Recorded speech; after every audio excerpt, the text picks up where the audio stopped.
Hello, ജയ്പൂരിൽ ഇന്നലെ രാജസ്ഥാൻ റോയൽസിന്റെ സ്വന്തം തട്ടകത്തിൽ രാജസ്ഥാൻ റോയൽസിനെ ഡൽഹി ക്യാപിറ്റൽസ് 7 വിക്കറ്റിന് തകർത്തു.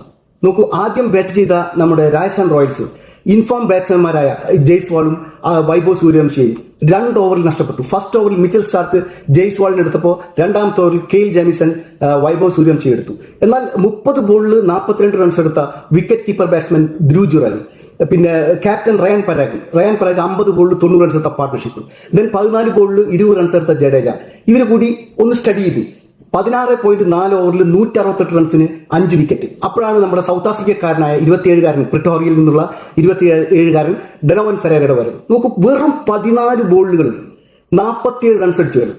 അയാൾ 2 ഫോറും 6 സൂപ്പർ മനോഹരമായ സിക്സറുകളും, സ്കോർ 225 എത്തിച്ചു. തുടർന്ന് ബാറ്റിംഗ് ഇറങ്ങിയ ഡൽഹി ക്യാപിറ്റൽ നോക്കൂ, ഓപ്പണേഴ്സ് പത്തും നിസംഗ 33 ബോളിൽ 62 റൺസ്, ദെൻ 40 ബോളിൽ 75 റൺസ് എടുത്ത KL രാഹുൽ, ദെൻ 33 റൺസ് എടുത്ത നമ്മുടെ നിതീഷ് റാണ. ഇതെല്ലാം കൂടി കളി മനോഹരമായി കൊണ്ടുപോയി. 18 റൺസ് എടുത്ത നമ്മുടെ ക്രിസ്ത്യൻ ചപ്സും, ദെൻ അശുതോഷ് ശർമ്മ 25 റൺസ് എടുത്ത് 19.1 ഓവറിൽ 226 റൺസ് എടുത്ത് ഈ കളി ഡൽഹി ജയിപ്പിച്ചു. നോക്കൂ, ഈ കളിയോടുകൂടി നമ്മുടെ 6ാം സ്ഥാനത്തുണ്ടായിരുന്ന ചെന്നൈയെ 7ാം സ്ഥാനത്തേക്ക് പിന്തള്ളി ഡൽഹി ക്യാപിറ്റൽ 6ാം സ്ഥാനത്തേക്ക് വന്നിരിക്കുകയാണ്. ഇന്ന് നടക്കാൻ പോകുന്ന തീപാറുന്ന കളി ഇന്ന് നടക്കുന്ന കളി MA ചിദംബരം സ്റ്റേഡിയത്തിൽ ചെന്നൈയുടെ തട്ടകത്തിൽ മുംബൈ ഇന്ത്യൻസ് ചെന്നൈയുമായി